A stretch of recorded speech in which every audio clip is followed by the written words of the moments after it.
The Richard Matheson story that eventually became Nightcall and the Twilight Zone episode that was made from it have history on multiple fronts, which make them quite significant. An air date change, different ending, new TZ director, and the return of a well-known actress put this installment in a unique space within the lore of the series. Elva Keene is a wheelchair-bound elderly woman who requires nearly round-the-clock care. Her personal attendant, Margaret, caters to the needs of the irritable, lonely septuagenarian on a daily basis. When Elva starts receiving mysterious phone calls in the middle of the night, she's understandably shaken. At first, there's only static and silence on the other end of the line, but as more calls come in, groans and the repeating sound of a man's voice saying, "hello," frighten Keene to the nth degree. She attempts to have the calls traced by a phone operator, but a large storm has slowed down their investigation. After trying and failing to ignore the calls by leaving the phone off the hook, the operator eventually gets back to her on the origin of these incessant communications. As briefly touched upon earlier this month, Nightcall was supposed to air on November 22, 1963. It would have followed Uncle Simon and preceded Probe 7 Over and Out.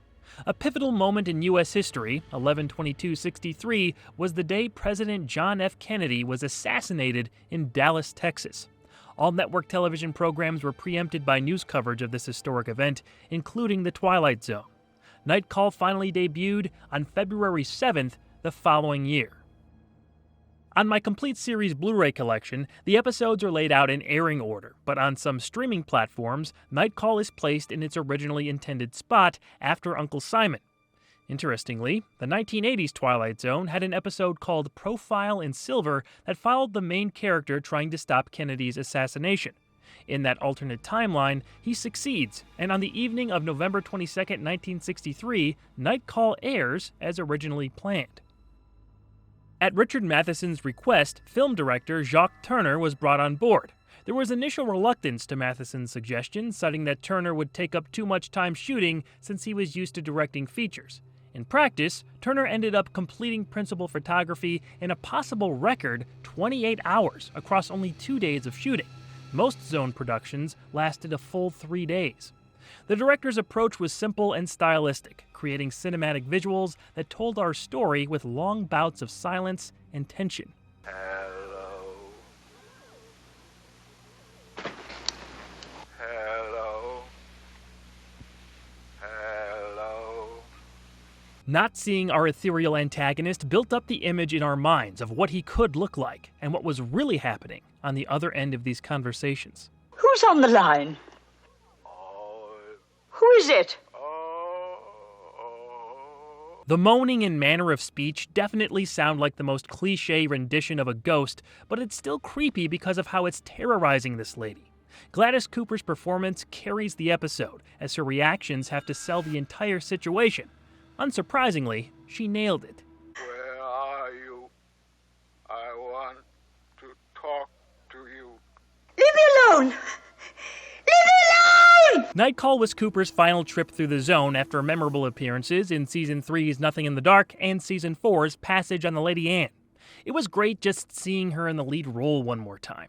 Her chemistry with Nora Marlowe as Margaret made for some playful moments in addition to addressing the more serious subject matter concerning Elva's enigmatic caller. Now, Miss Keene, you've got to stop this. You're working yourself up into a state over... Over nothing? I didn't say that, Miss Keene. Marlowe herself was a returning cast member after a small part in Season 2's Back There. Richard Matheson's short story had a pair of names before changing to this episode's title. It was first published in the November 1953 issue of the sci-fi fantasy magazine Beyond under Sorry, Right Number. Later, it was retitled for a collection of his writings. Long Distance Call, as it's been known since, couldn't be used for the Twilight Zone adaptation because it shares the name of a Season 2 episode starring Billy Mooney. Nightcall isn't a bad compromise and I think fits the tone of this episode a bit more. While Matheson mostly stuck to the basic narrative in his original work, there was a big difference in the ending.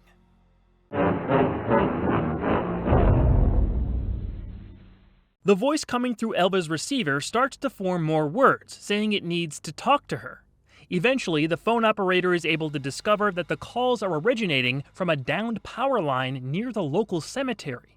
Keene demands Margaret take her there, and together they see that the wire is positioned over the grave of Elva's ex-fiancé, Brian Douglas. Shocked, the old woman recounts their relationship. She was domineering of him, and Brian always listened to her, even when she was wrong. The week before their wedding, Keene wanted to drive their car and soon lost control, crashing into a tree. Elva herself was crippled, while Brian died in the accident. She's felt guilty for decades and now looks forward to hearing from her former love. In bed that evening, Keene picks up the phone before it rings and tries to talk to Brian. The voice on the other end replies, You said leave you alone. I always do what you say. Ron, please, please don't leave me. Please speak to me. Brian. Brian! Devastated, Elva is once again left alone in the dark.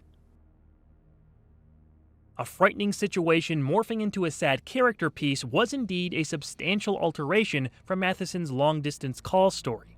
Brian and his whole background with Elva are not included at all in the original. The identity of the caller is never found out, and the ending was much more ominous. Keene speaks with the operator, who asks to confirm her address before revealing that the calls have been coming from a downed power line near the cemetery. However, moments later, the mystery man phones Elva and says, "Hello, Miss Elva. I'll be right over." The lasting, sinking feeling is that a reanimated dead body is on its way to the old woman's home in the middle of the dark night. This is a lot simpler and more horrific than where Matheson ended up in the Zone episode. On the Blu-ray extras, the writer was interviewed and asked about his motivations for the change. I decided that it's too easy to start out on a real dark note and end on a darker note. I changed the ending so that she, all of a sudden, flipped around, became the villain, so to speak. It was definitely unexpected after all the buildup, and I believe that twist works because of Cooper's acting ability and Jacques Tourneur's shot selection. Credit for those frames also has to be shared with director of photography Robert Critic and the rest of the crew on set. Night Call is a minimalistic exercise in terror that transforms into a meditation on loneliness and guilt. Check it out if you haven't seen it, or give it a rewatch if it's been a while.